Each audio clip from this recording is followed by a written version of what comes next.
Sono strato, sono belle e costano poco. Trova un motivo per non comprarle.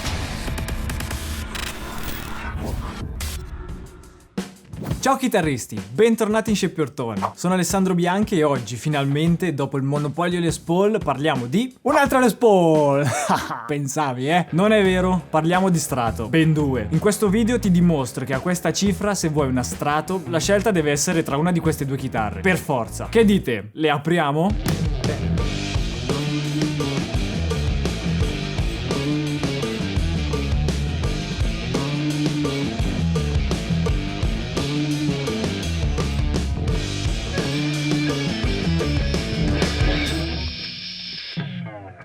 Oh, finalmente. È strano non avere in mano una Les Paul, ma ben due strato. Il momento prima o poi doveva arrivare, no? E per fortuna, farlo arrivare il prima possibile sono stati i ragazzi di Musical Store 2005. Quindi, visto che siete stati così bravi da farmi mollare la Les Paul, se questo video arriva almeno 1000 like, passo al Dark Side of the Moon. Provo una Fender vera. Quindi dai, Comunque, è andata più o meno così. Io gli ho chiesto, mi fate provare la Echo Air Relic? E la risposta è stata sì, ma prova anche questa. Con questa Sound Station hai il top a questa cifra. E cosa fai? Gli dici di no? Ovvio che non gli dici di no, ti danno le chitarre. Il budget è intorno ai 250-300 euro, quindi parliamo di chitarre economiche. Ma ancora una volta abbiamo la dimostrazione che con cifre piccole possiamo avere delle chitarre che suonano davvero bene. Tra pochissimo te lo dimostro. Ma prima ti ricordo di iscriverti al canale e attivare la campanellina per rimanere aggiornato su tutte le chitarre che provo. Ma soprattutto, se vuoi rimanere aggiornato sui miei videocorsi, guarda in descrizione, ce n'è uno fresco. Iniziamo dalla Sound Station. È la Sound Station Rider Pro. Se tu ce l'hai o l'hai provata, scrivi nei commenti come ti sembra. Per me è stata una grandissima sorpresa. Il body è in frassino. Manico e tastiera sono entrambi in acero.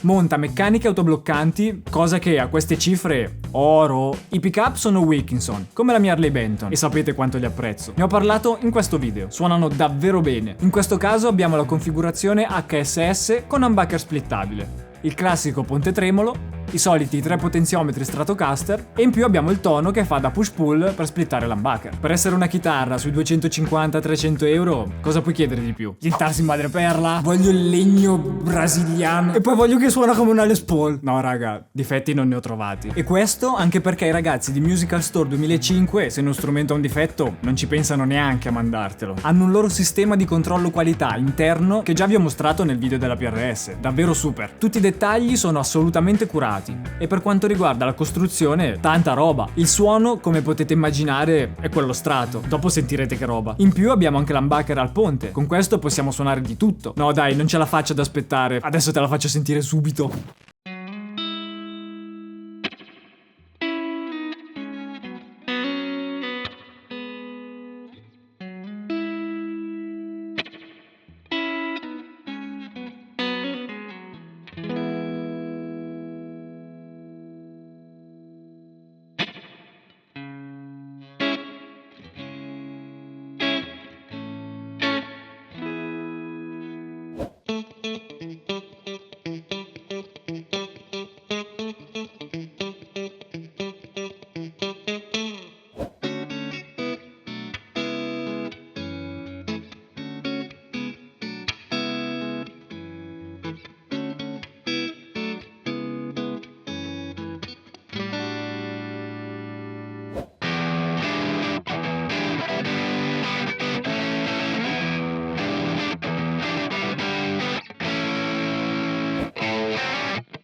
Raga, i suoni li avete sentiti. I puliti sono i classici puliti strato. Cosa vuoi di più di così? Meno di 300 euro? Mica male. Anche per quanto riguarda le distorsioni siamo tranquilli. L'humbucker ci garantisce tutti i livelli di gain che vogliamo. Anche i pick-up single coil fanno il loro lavoro alla grande. E comunque l'humbucker al ponte, quando è splittato, funziona benissimo. Parliamo un attimo dell'estetica. Non sono un amante della finitura Sunburst, ma non possiamo comunque dire che questa chitarra sia brutta. Anzi, comunque la trovate in ogni colorazione possibile. Il link, come sempre, ve lo lascio in descrizione. L'acero del manico della tastiera è davvero stupendo e anche il frassino del body lascia vedere quelle venature che... bellissime. Parlando di comodità, l'unico piccolissimo difetto di questa chitarra è il peso. Si fa sentire. Per il resto la chitarra è davvero perfetta. Il manico non è troppo sottile e a me piace tantissimo, perché con i manici troppo piatti non mi ci trovo. Nonostante il peso, da seduti resta perfettamente bilanciata. Per cui alla fine non è poi chissà che problema, soprattutto se sei abituato a suonare chitarre tipo la Les Paul. Quelle sì che ti spaccano la schiena. Opla! Per il resto, davvero, questa chitarra è comoda come una qualsiasi Stratocaster, soprattutto se non siete particolarmente amanti del manico troppo sottile. Ora prendo l'altra. Ta-da! La prima cosa che noto di questa Eco Air Relic prendendola in mano, questa pesa 500 kg in meno dell'altra. Il manico, devo dire, davvero ben fatto. È un po' più sottile dell'altro, ma non così tanto. Insomma, io riesco ancora a trovarmi davvero bene perché comunque non è un manico piatto. La forma del body è quella di una qualsiasi Stratocaster, quindi la comodità che si ha imbracciandola sia da seduti che in piedi è quella lì. Comodissima. Push-pull che oltre alla caratteristica di splittare l'humbucker le fa guadagnare anche qualche punto in più sulla comodità, perché non c'è bisogno di aggrapparsi al potenziometro e tirarlo verso l'alto. Premi, lui scatta e sale. Fai la stessa cosa e torni all'humbucker. Davvero comoda. Su questa chitarra nessun dettaglio è lasciato al caso. Qualsiasi parte di questa chitarra in realtà è stata invecchiata. Il body, le viti del battipenna, il ponte, le meccaniche. I pick-up, le meccaniche e il ponte sono tutti eco vintage. E questa cosa dà sicuramente un bel punto in più a questa chitarra, che per quanto riguarda la costruzione, anche lei non ha un difetto. I ragazzi di Musica Store 2005 non ne sbagliano una. Ciao Donato! Devo urlare forte perché in Puglia se no non mi sento. Per non parlare di come è stato eseguito il Relic. Davvero ben fatto. Dimmi un po' nei commenti. A te le chitarre relicate piacciono? No, perché tanti preferiscono che la chitarra nuova sia nuova, pulita, perfettina. Fammelo sapere. Come per l'altra, le caratteristiche dei pick-up sono le stesse, quindi HSS, e questa configurazione dà a queste chitarre una versatilità allucinante. Ritmiche belle rock al ponte e poi possiamo passare alla configurazione tradizionale della Strato semplicemente sfruttando il push-pull. Anche in questo caso questi pick-up suonano davvero bene. Se pensiamo a che prezzo viene venduta questa chitarra, siamo circa sui 250 euro. Ora sentiamola un po'.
Come suoni questa volta siamo un po' più verso il vintage. A me personalmente però piacciono di più i suoni che vanno verso il moderno, per cui se io dovessi scegliere oggi una delle due chitarre probabilmente prenderei la Soundstation, ma è solo gusto personale perché a me piacciono quei suoni lì. Finendo l'analisi di questa chitarra possiamo dire che sia la finitura opaca sia come è stato eseguito il Relic rendono questa chitarra davvero accattivante. Mi fa impazzire. Anche la paletta ha lo stile eco e non è un tentativo di imitare quello Stratocaster. Molto bella. E poi c'è il fatto che la chitarra, appena uscita dalla scatola, sembra abbia già 30 anni. A qualcuno non piace, altri invece non riescono a farne a meno. Prima delle considerazioni finali e consigli vari, ti ricordo di iscriverti al canale e commenta il video dicendomi che chitarra vorresti vedere sul canale. Ora, mi sentirei di consigliare la Eco a chi vuole delle sonorità un po' più vintage, ma che strizzano comunque l'occhio al moderno, perché alla fine, con l'humbucker al ponte, le cose che si tirano fuori sono davvero ottime. Mentre la Soundstation, completamente inaspettata, la consiglierei tantissimo a chiunque voglia una Strato dalle sonorità moderne senza spendere una fortuna. In più abbiamo le meccaniche autobloccanti, questa chitarra non si scorda praticamente mai. I pick-up hanno una bella uscita ma sono comunque versatili. E in più abbiamo anche il push-pull, che sicuramente aiuta ad aumentare ancora di più quella che è la versatilità dello strumento. Ti ricordo che per qualsiasi cosa, qualsiasi domanda, puoi scrivermi tranquillamente su Instagram. Ti rispondo subito. E non dimenticarti di controllare la descrizione del video. Trovi il link di queste due bellezze e poco più sotto il link dei miei videocorsi. E noi ci vediamo settimana prossima, venerdì ore 13 qui sul canale per il nuovo video. Cosa fai? Te lo perdi?